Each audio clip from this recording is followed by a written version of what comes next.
Lili terakhir di lembar ini, novel karya Pandu Windito dibacakan langsung oleh penulisnya.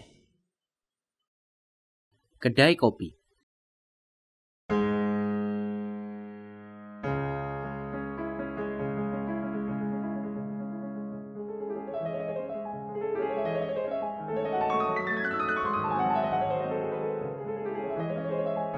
Namanya Rio.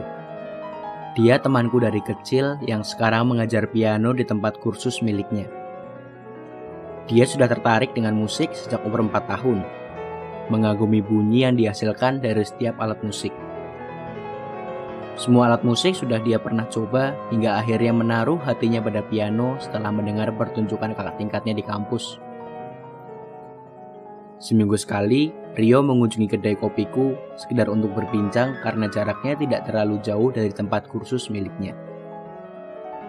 Tak jarang juga dia memainkan piano yang dia titipkan di kedaiku dari saat pertama kali kedai ini buka, walaupun tidak pernah dia ambil sampai saat ini. Seperti malam ini, aku biasa tertegun memandangnya bermain piano yang suaranya sangat menenangkan. Jari-jarinya menari, menekan tiap tuts dengan penuh perasaan. Melihatnya bermain piano, seakan melihatnya sedang berlari-lari di padang rumput yang hijau dengan desiran angin yang indah.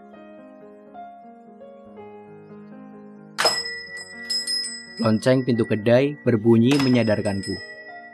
Aku sudah tahu siapa yang akan masuk sebelum pintu itu bergeser.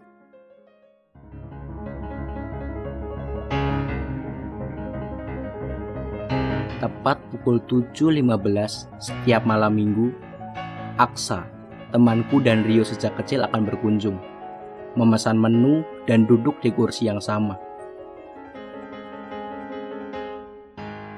Kami bertiga bisa dibilang masih punya hubungan baik hingga saat ini. Dia adalah penulis yang telah menerbitkan 3 buku dan ketiganya adalah buku yang bertahan di rak bestseller selama 1 bulan penuh. Angel, Americano 1 ya, pesan Aksa. Biasa kan, extra espresso, balasku. Iya, itu Rio udah lama di sini, tanya Aksa. Ini udah lagu ketiga yang dia mainin, bentar lagi juga kelar, jawabku.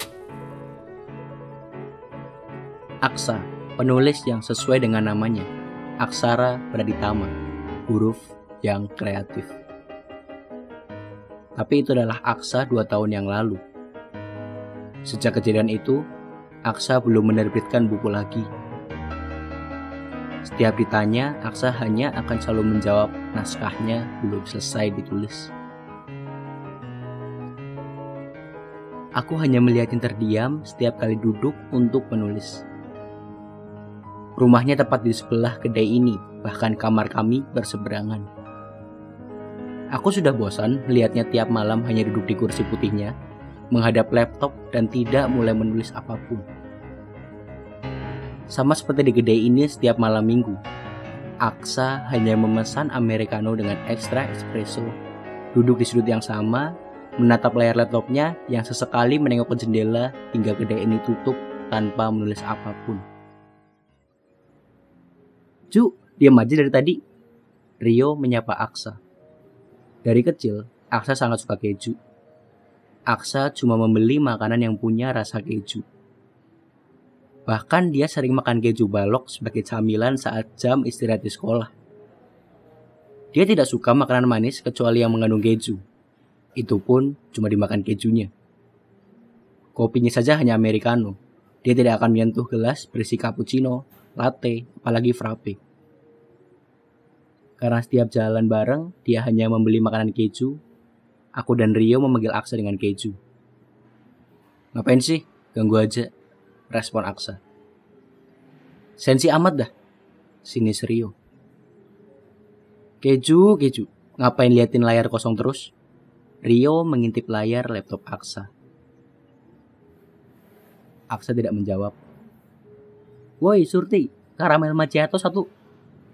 Teriak Rio kepadaku. Diem ya Bambang, jawabku sedikit emosi. Iya Jal, sorry.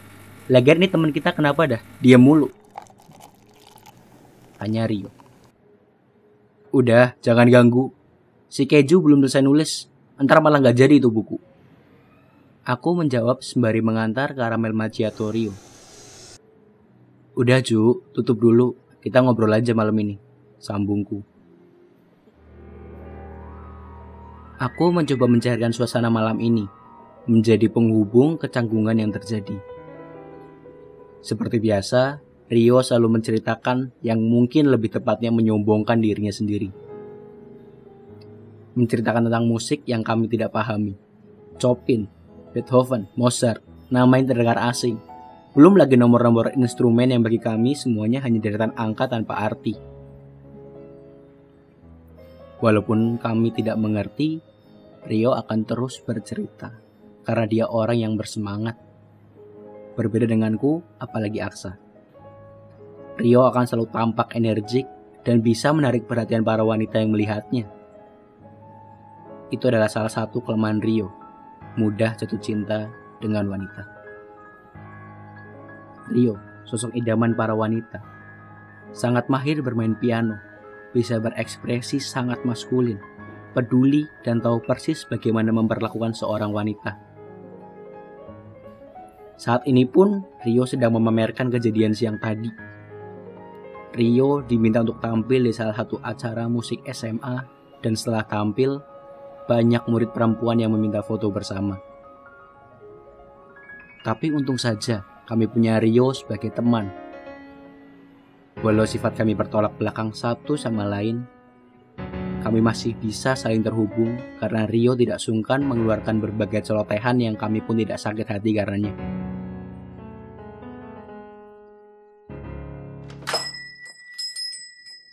Tak terasa sudah pukul 9 malam. Sudah waktunya kedai ini tutup. Rio pun harus segera pulang karena bis terakhir menuju ke arah rumahnya akan berangkat 20 menit lagi. Malam ini, Aksa membantuku merapikan kedai, membalikkan kursi ke atas meja dan menutup jendela. Setelah selesai, Aksa berpamitan pulang, sementara aku masih mencuci dan merapikan alat-alat pembuat kopi, terutama alat pembuat espresso ini. Pembuat espresso ini masih manual dan harganya sekarang tidak seberapa. Sudah banyak mesin espresso keluaran terbaru yang lebih canggih serta lebih mudah digunakan. Tapi barang ini sangat spesial bagiku. Tanpa ini, mungkin aku tidak akan mengenal kopi dan mencintainya seperti sekarang. Setelah semuanya rapi, aku kembali ke kamarku di lantai 2. Aku menengok ke jendela dan kembali melihat Aksa terdiam di depan layar laptopnya yang mungkin sudah sejak dia pulang. Artinya, sudah 1 jam dia diam. Setengah jam berlalu, Aksa membedakan jarinya. Hanya untuk menggenggam gelas untuk minum. Buku dalam rak di sampingnya saja aku amati tidak berubah sejak lama entah kapan pastinya. Bahkan beberapa masih terbungkus rapi. Hal yang sangat-sangat aneh untuk Aksa yang biasa menghabiskan buku hanya dalam hitungan jam saja. Sementara Aksa tidak melakukan apapun, aku hanya menatapnya yang sedang diam. Mungkin terdengar aneh, tapi memandangnya yang sedang diam terasa sangat menyenangkan. Aku suka melihatnya ketika sedang menulis, mencari inspirasi dan menuangkannya ke dalam kata-kata. Kacamata kotak tebal yang sedikit di bawah mata bulatnya. Aksa, seorang pria yang jarang bergaul. Temannya hanya aku dan Rio. Tidak ada yang lain. Anak laki-laki yang lebih suka seharian di rumah daripada bermain sepak bola bersama teman kompleknya. Lebih suka menghabiskan waktu di toko buku daripada bermain di pasar malam. Seorang pria yang tidak pernah terlihat mencolok di sekolah, tidak pernah dijadikan bahan obrolan para wanita. Entah bagaimana nasib Aksa jika tidak ada aku dan Rio waktu itu.